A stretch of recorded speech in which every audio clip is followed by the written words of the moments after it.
할렐루야. 아멘. 여러분 모두에게 하나님 은혜와 복이 풍성하기를 주님의 이름으로 축복합니다. 아멘. 하나님은 우리의 가정이 복된 가정, 하나님이 주시는 복이 풍성이 많은 가정이 되기를 원하고 계신 줄 믿습니다. 이렇게 하나님이 원하는 가정이 될 수 있도록 하나님 우리에게 원리를 가르쳐 주시죠. 하나님의 진리의 말씀을 우리에게 주셨어요. 이 말씀을 따라 하나님을 경외하면서 하나님의 말씀을 사모하면서 사랑하면서 살아가면 우리 개인이 잘 되고 가정이 잘 되고 그리고 계속해서 우리의 가문이 아름답게 세워지는 복이 주어지게 될 줄 믿습니다. 가정의 달을 맞이해서 우리 가정이 어떤 가정으로 세워져야 될 것인가 하나님의 말씀을 기초로 해서 우리가 함께 살피고 또 하나님이 원하는 가정을 아름답게 세워서 하나님이 주시는 복을 풍성히 누리는 우리 모두가 될 수 있기를 주님의 이름으로 축복합니다. 우리의 가정은 가훈이 있죠. 여러분의 가정의 가훈은 무엇입니까?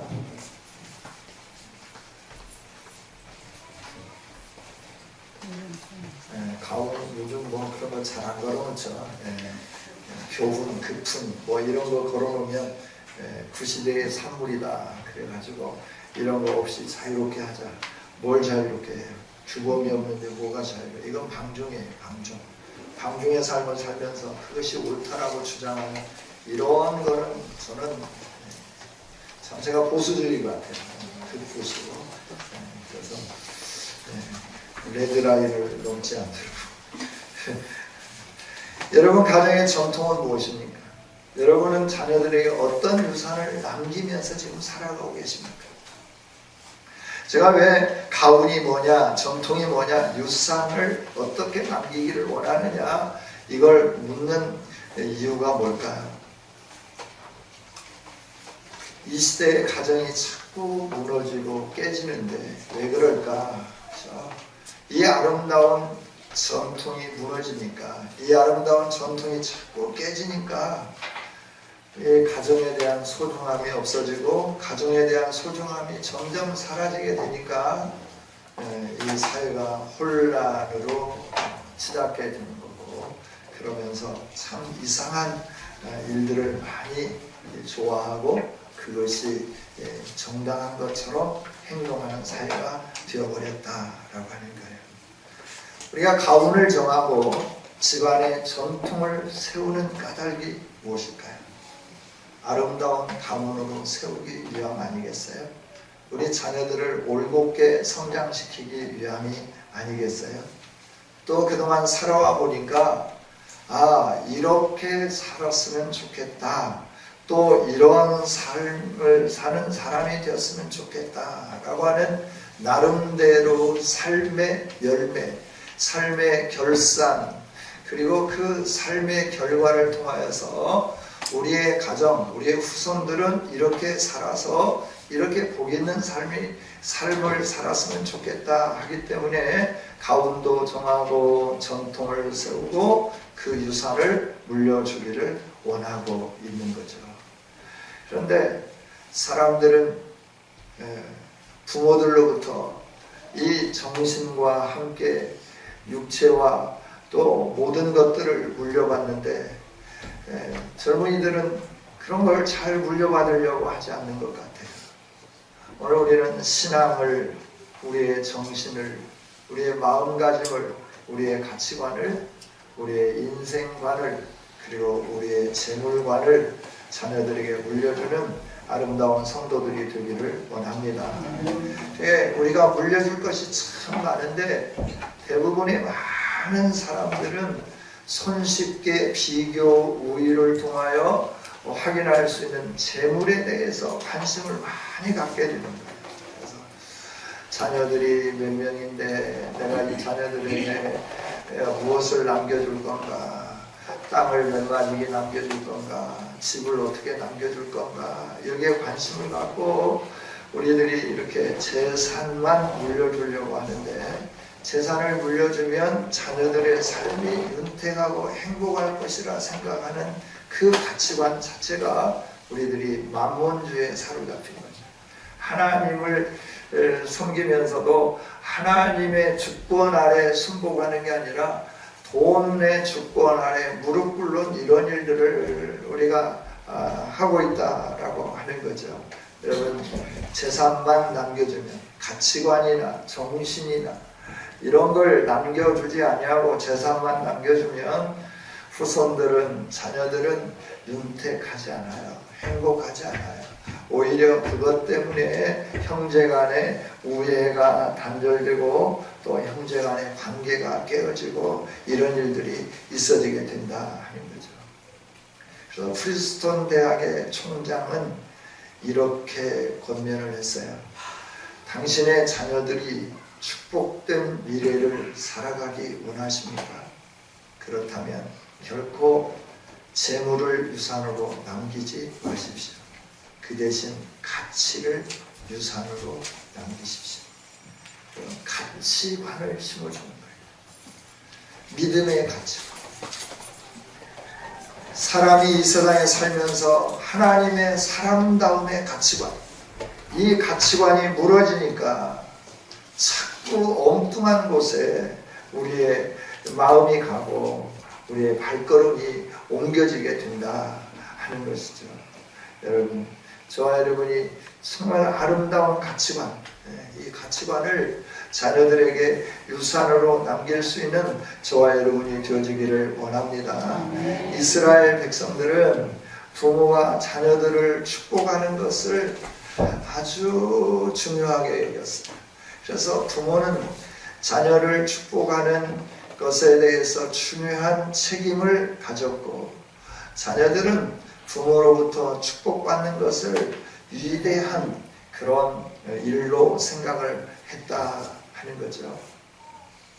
그래서 삶의 전기가 있을 때마다 부모는 자녀를 축복해 주는 거예요. 예를 들어서 유치원에 들어간다, 축복해 주는 거죠. 유치원에서 초등학교에 들어간다, 또 축복해 주는 거죠. 너에게 새로운 길이 열린다. 하나님이 너를 인도해 줄 거다. 국민학교, 초등학교에서 중학교를 간다, 또 축복해 주는 거예요. 중학교에서 고등학교를 가고 대학교를 가면 또 축복을 해주는 거예요. 이제 너가 성인으로 들어가는 길에 자율적으로 어떤 통제와 규제의 범위를 벗어나서 네가 스스로 자율적으로 모든 일을 할 수 있는 그런 이 아름다운 세계로 네가 들어가게 되었구나. 너의 인생의 가장 소중한 가치관을 네가 마음껏 발휘할 수 있도록, 큰 학문을 공부할 수 있도록 하나님 너와 함께 할 거다. 그래서 축복해 주면서 한 걸음 한 걸음 나가게 만드는 거죠. 성장하여서 결혼할 때 그 가정을 축복해 주고, 또 어머니로 아버지로 새롭게 이렇게 가정에서 이 부모가 될 때 또 축복해 주고, 이렇게 축복하고 축복하는 것이 하나님의 전통이었죠. 아브라함이 이삭에게 축복하고, 이삭이 야곱에게 축복하고, 야곱은 자기 12 아들들에게 축복하고, 또 자기의 손자 므낫세와 에브라임에게 축복하고, 그들은 또 그 후손들에게 축복하고, 이 하나님의 전통을 가지고 우리도 우리의 자녀들에게 계속해서 축복하는 아름다운 성도들이 될 수 있기를 원합니다. 축복을 받고 자란 아이들은 축복의 사람이 되는 거예요. 그러나 저주를 받고 욕만 먹고 산 아이는 그렇게 욕만 하고 또 다른 사람에게 원망과 불평만 하면서 살아가는 거예요. 이게 어떤 환경에서 자라왔느냐, 이게 참 중요한데, 이제 과거의 환경은 우리가 어떻게 바꿀 수 없잖아요. 하나님 안에서 이제 새로워졌잖아요. 지금부터 우리가 새로운 삶을 살아가는 이런 훈련을 해야 되고, 새로운 삶을 사는 아름다운 성도가 되어야 할 줄 믿습니다. 예수 그리스도 안에서 과거는 어떻게 바꿀 수가 없잖아요. 그러나 과거를 통하여서 내게 내 안에 쌓여진 잘못된 성품, 잘못된 가치관, 이것들을 하나님의 진리의 말씀으로 온전히 바꾸어서 이제 새로운 삶을 사는 우리들이 되어야 되겠죠. 정말 우리의 가정들이 이렇게 믿음의 가치관을 심겨주고 하나님 안에서 늘 축복하는 전통을 남기는 아름다운 가정이 되어서 하나님이 기뻐하시는 가정으로 아름답게 세워질 수 있기를 주님의 이름으로 축복합니다. 이 가정이 무너지면 세상은 다 무너지게끔 되어 있습니다. 그래서 하나님은 이 가정교육을 아주 중요하게 여깁니다. 어릴 때부터 마땅히 가르쳐야 할 것을 가르쳐라. 어릴 때부터 회초리를 들고 잘못했을 때마다 이 초다를 아끼지 말라라고 말씀한 거예요. 그러나 요즘은 부모들이 자기 자녀가 너무나 소중해가지고 음식점에서 막 뛰어다니고 뜨거운 국물 들고 가는 사람 부딪혀가지고 막 엎어지면 조심하지 그랬냐고, 내 새끼는 중요하고 그 사람 안 중요한지 난리를 치고 이런 야단 법석을 치는 거예요. 학교에서 선생님들이 나무라면 선생님이 나무랄 수 있었기에 나무랬는가 보다 그러면서 선생님 편을 들은 게 아니라 내 자식이 어떤 자식인지 감히 네가 공부나 가르치지 내 자식을 이렇게 머리를 때렸냐 손바닥을 때렸냐 이러면서 고소하면서 난리를 치고 이런 세상 이런 학교 교육이 무너진 이런 나라가 어떻게 제대로 된 미래를 꿈꾸는 나라가 되겠는가. 저는 이게 울분이 터지는 거예요. 그래서 무슨 교육정책 뭐 이렇게 말하고 그럴 때마다 유심히 보는 거예요. 이 사람들이 나라를 끌어간다고 하는데 교육정책을 어떻게 하기를 원하는가. 교육은 미래예요. 100년지대에 100년을 계획 세우는 아주 중요한 것이 교육이에요. 이 교육정책이 제대로 안 되면 그 사람이 경제를 아무리 잘해도 정치를 아무리 잘해도 그 사람은 빵점이에요. 아무 소용이 없어요. 나라에 대한 가치관, 역사관이 제대로 세워지지 않았는데 어떻게 나라를 사랑하지 못하는데 어떻게 미래가 이 나라가 있겠냐고요. 전혀 이 나라가 미래의 가치관들이 없잖아요. 오늘 말씀을 보면 하나님이 이 가정을 얼마나 소중하게 여기는지, 그래서 이 가정이 세워지기를 원하는지, 이 가정을 어떻게 세워가기를 원하는지 하나님 말씀해 주시잖아요. 먼저 부부간의 관계에 대해서 말씀합니다. 부부간의 관계에 대해서 말씀하면서 항상 우리는 약자 편인데 강자를 먼저 때리고 약자를 좀 이렇게 살살 이렇게 달래야 되는데 하나님은 아내들에게부터 먼저 말씀을 해요. 아내들이여 자기 남편에게 복종하기를 주께 하듯 하라 라는 말이에요. 여러분의 남편을 주인 대하듯이 대하십니까? 아니면 여러분의 남편이 여러분의 무슨 도구처럼 여겨서 아니 내가 이거 해놓으라고 했는데 왜 안 해놨냐고 이러면서 바가지 긋고 혹시 그러지는 않습니까?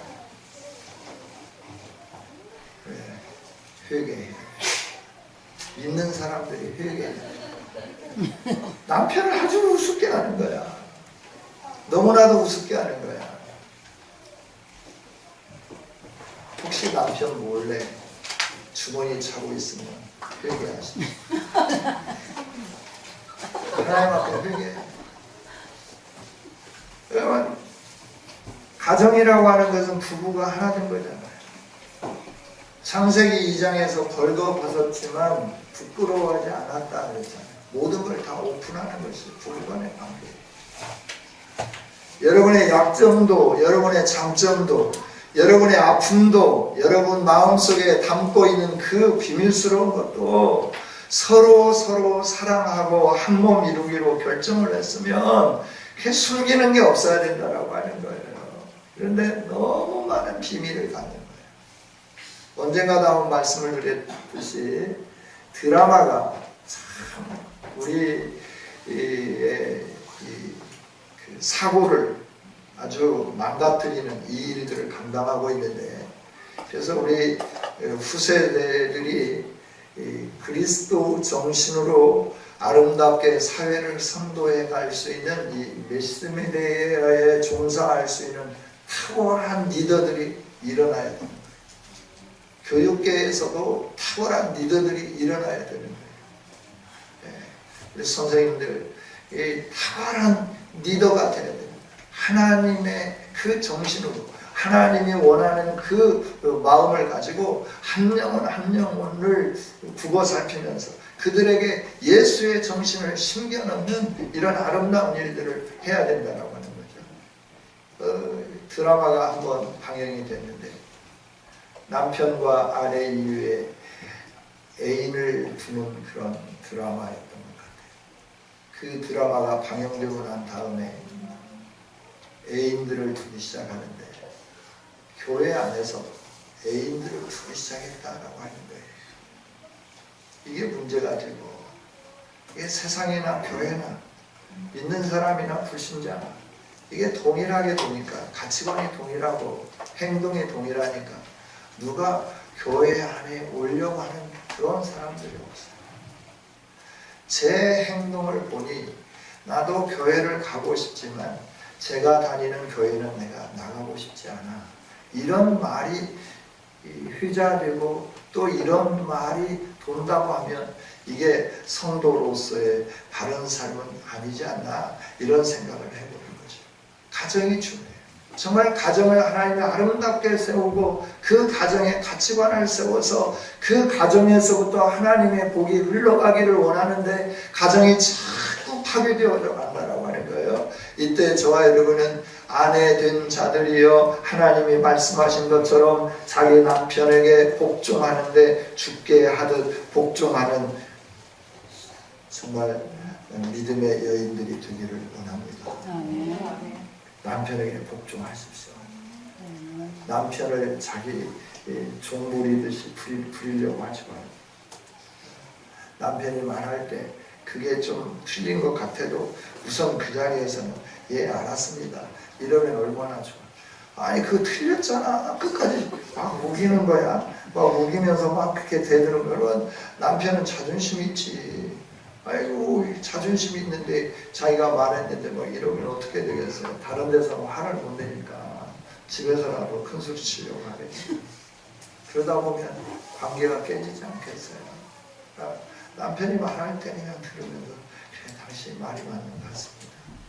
그리고 좀 이렇게 얘기하고 지나다가 그러고 난 다음에 그다음에 여보 그런데 아까 이런 말씀을 하셨는데 이런 것 같은데 그렇지 않나요? 이렇게 좀 부드럽게 여성들이 나이가 들면 들수록 강화해집니다. 왜요? 남성 호르몬이 너무 많이 나오는 거예요. 남성들은 나이가 먹으면 먹을수록 유순해지는 거예요. 철이 드는 거예요. 남자는 그때 이제 철이 드는 거예요. 그러니까 막 자기가 막 말을 하면 남자가 그냥 이렇게 있고 텔레비 보다가 막 울고 막 이러니까 막 자기는 막 이러고 그래서 자기가 주도권을 다 잡은 것처럼 해가지고 우리 남편은 내가 하자는 대로 다 하는 거야. 말 안 들으면 죽음이야. 그날부터 금식이야. 막 이래서 그래서 이게 잘하는 것처럼 이러는데 이건 정말 성경에 극도로 위배된 그런 행동이에요. 하나님 말씀하시듯이 남편이 아내의 머리름처럼 그리스도가 교회의 머리름 같다라고 말씀했습니다. 우리가 그리스도에게 하든 교회가 그리스도에게 하든 범사의 남편에게 복종하여서 아름다운 가정을 세워가는 복된 성도들이 되기를 주님의 이름으로 축복합니다. 잠언 31장은 지혜의 장이라고 하고 현숙한 여인에 대해서 가르치는 말씀이라 그러죠. 거기에 보면 그 아내가 자기 남편을 성문에 앉힐 수도 있고 그렇지 못할 수도 있다라고 말씀을 해요. 근데 현숙한 여인은 자기 남편을 성문에 앉힌다라고 말을 해요. 성문에 앉힌다고 하는 건 뭐냐 그러면 권위자가 되게 만든다라고 하는 거예요. 여러분 남편이 여러분으로 인하여 어떤 분야에서든지 간에 권위자가 될 수 있도록 세워주는 아름다운 여성도들이 되기를 원합니다. 그 다음에 현숙한 여인이 하는 일이 뭐예요? 자기 자녀들을 성공되게 만드는 거예요. 성공되게 만드는 거예요. 또 가문을 이렇게 세우는 거예요. 이게 현숙한 여인이라고 성경이 가르쳐 주잖아요. 그래서 나도 현숙한 여인이 되어야 되겠다. 이렇게 생각하면서 그 말씀을 보고 여러분들이 계속해서 남편들을 존경하고 남편들을 세워주면서 남편들이 집안에서부터 인정을 받으면 자존감이 높아지잖아요. 자긍심이 생기잖아요. 그러니까 어디를 가든지 당당하게 일을 하게 되는 거예요. 굽히지 않는 거예요. 근데 막 집에서 막 아내들이 막 힘들고 선생님이 돼가지고 막 첫째 이것이 틀렸고 둘째 저것이 틀렸고 당신 말을 해도 왜 그렇게 말을 안 듣냐 뭐 이랬으면서 이러면 남편이 주눅드는 거잖아요. 그래서 좀 뭔가 자기가 하고 싶은 대로 해보고 싶은 그런 그 생각들이 머릿속에 꽉 들어있는 거예요. 그러다가 어떤 풀어지는 순간이 있어요. 이렇게 자유로워지는 순간이 있어요. 그때 가서 막 자유롭게 막 행동해버리는 거예요. 그럼 막 눈에 가시처럼 보일 수 있죠. 집안에서 제대로 못하니까 그러는 거예요. 부모가 자녀들을 집안에서 제대로 활동하고 행동하지 못하도록 억압하면 걔네들이 밖에 나가서 언젠가는 그런 일들을 행하게 됩니다. 남편도 마찬가지예요.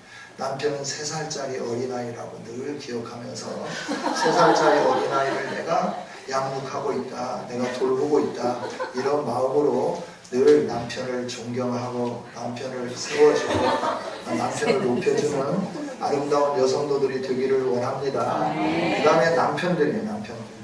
지금까지는 여성도들이 막 지금 가슴을 졸이고 땀을 손에 땀나게 막 이렇게 하면서 이런 말 하면 안 되는데 막 이러면서 들었을지 모르겠어요. 이제부터는 남편들이 좀 들어야 되는 거예요.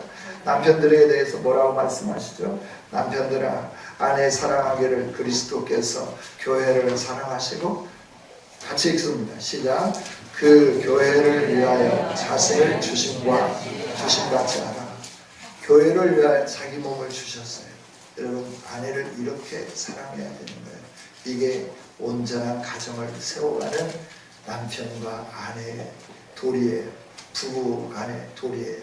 여러분, 아내는 더 연약한 그릇으로 알고 이렇게 잘 보살펴 주라고 베드로 사도도 베드로서를 통하여 강조하고 있잖아요.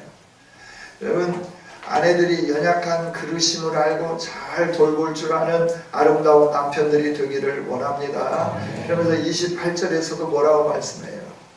남편들이 자기 아내 사랑하는 것은 자기를 사랑하는 거다라고 말씀하는 거예요. 자기를 사랑하는 거다. 여러분, 나를 사랑하면 아내를 사랑하게끔 되어 있어요. 예수 그리스도께서 교회를 위하여 자기를 내어주었는데 왜 내어주었습니까? 26절, 27절에 보니까 자기 앞에 영광스러운 교회로 세우기 위해서. 교회가 자기 앞에 영광스러운 교회가 되게 하기 위해서 물로 씻어 말씀으로 깨끗하게 하고 거룩하게 하기 위하여 자기 몸을 내어주는 거예요. 하나님의 말씀대로 이루어져서 교회가 영광스러운 교회로 세워지고 티나 주름 잡힌 것이나 이런 것들이 없이 거룩하고 흠이 없는 아름다운 교회가 되도록 자기를 드렸어요. 남편도 마찬가지. 우리가 살다 보면 단점들이 보이죠. 완벽한 게 어디가 있겠어요. 남편에게도 단점이 보이는 거예요. 아내에게도 단점이 보이는 거예요. 그런데 막 이 단점을 지적하기 시작하면 싸울 수밖에 없는 거예요. 나도 알아. 안 되는 것이. 이것이 잘못됐다는 거 알아. 근데 지적받으면 그것처럼 기분 나쁜 게 없는 거예요. 기분 나쁘면 어떻게 될까요? 네? 기분 나쁘면 어떻게 될 것 같아요? 우리 미래의 아빠가 될 사람 어떻게 될 것 같아요? 기분 나면 승질내죠. 승질내는데. 그래서 가정교육이 왜 중요하냐면 엄마 아빠가 서로 존경하고 사랑하는 이런 모습 속에서 자라나면 아이들이 뭘 보고 자랄까요? 엄마 아빠가 서로 존경하며 사랑하고 이런 모습 속에서 자라지 않겠어요? 이렇게 자라난 아이들이 그 다음에 가정을 이루면 어떻게 할까요? 엄마처럼 아빠처럼 그렇게 하는 거예요. 그런데 집안에서 엄마 아빠가 맨날 아무것도 아닌 것처럼 유치하게 싸우는 거야. 그러면 어떻게 될까요?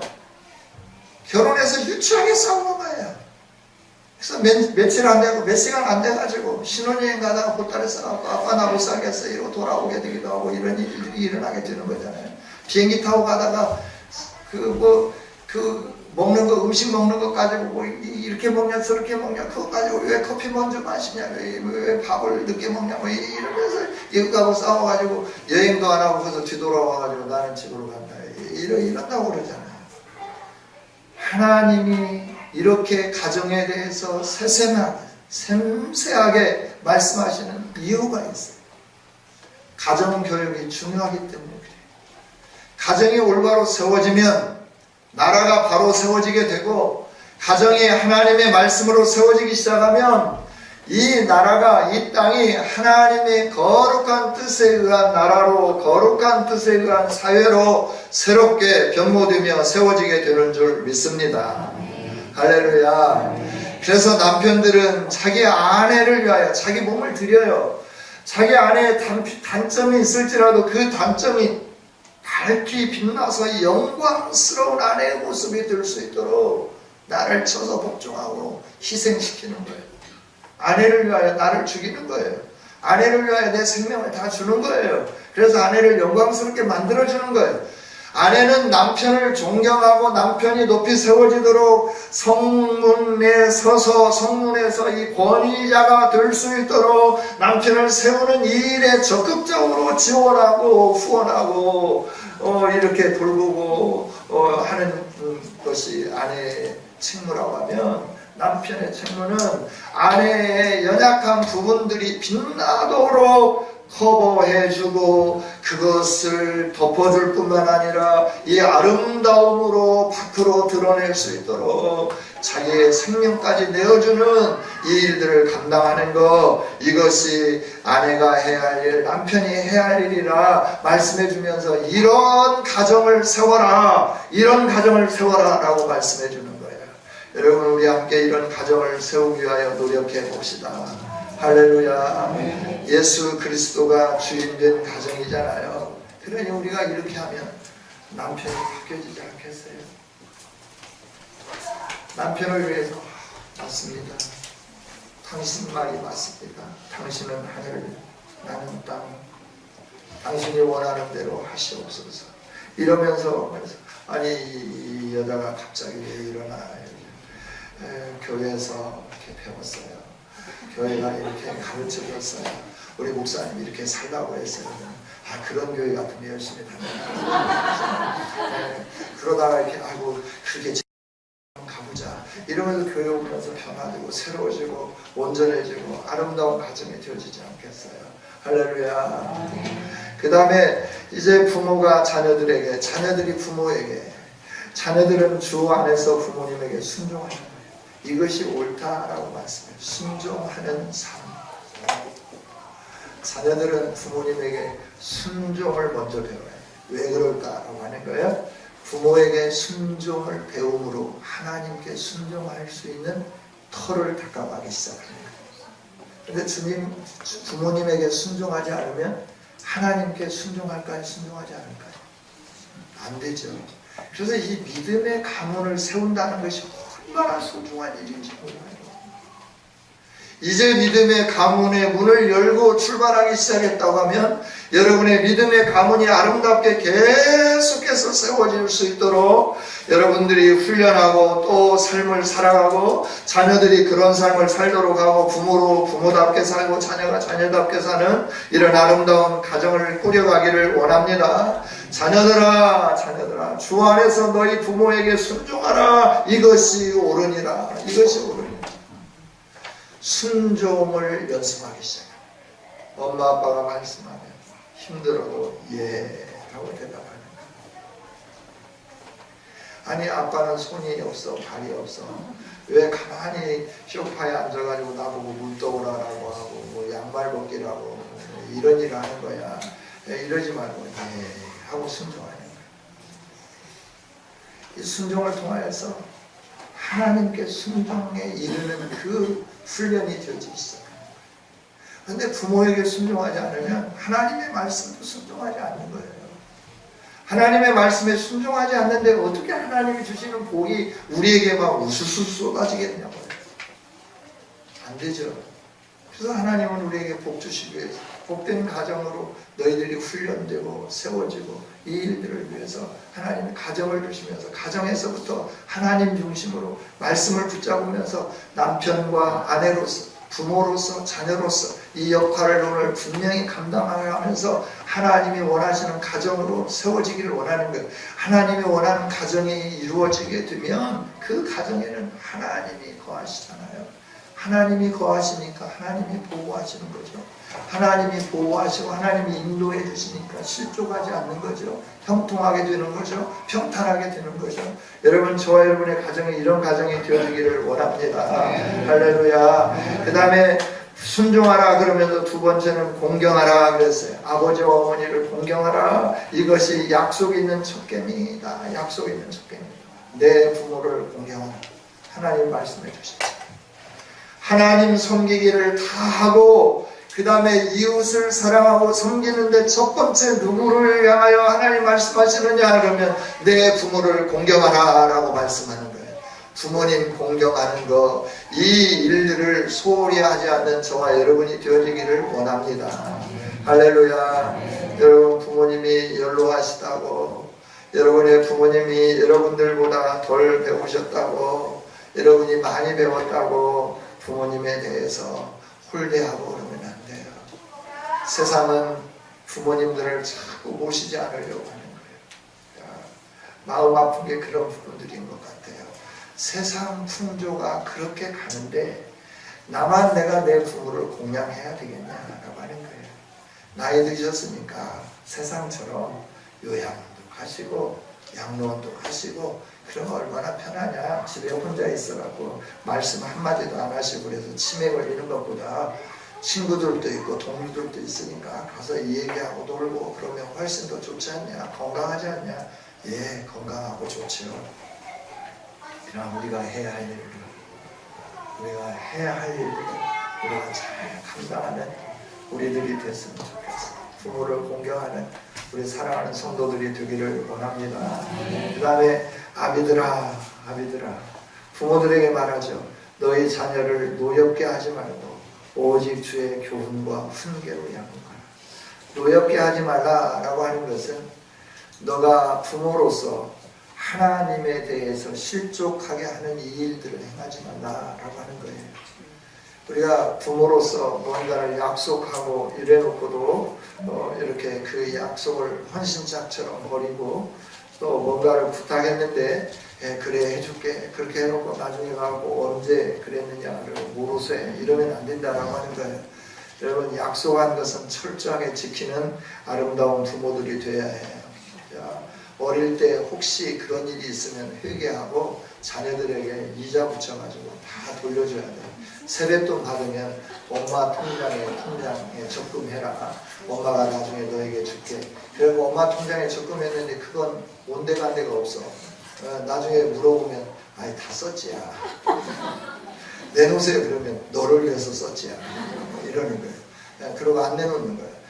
이런 삶을 살면 안 된다. 그러다 보면 어떻게 돼요? 하나님에 대한 신뢰감이 내가 자꾸 깨트려내는 거예요. 부모님에게 뭔가 요구를 했을 때 부모님이 들어주기 시작하면 우리 하나님은 우리 아버지처럼 우리 어머니처럼 좋으신 분일 거야. 그래서 어떻게 될까요? 힘들고 어려운 일이 있을 때마다 내 하나님 앞에 내가 기도해야지. 내가 기도했더니 이렇게 응답됐잖아. 이러면서 자꾸 이 일들을 행하면서 살아가게 되는데 그렇지 않으면 어떻게 될까요?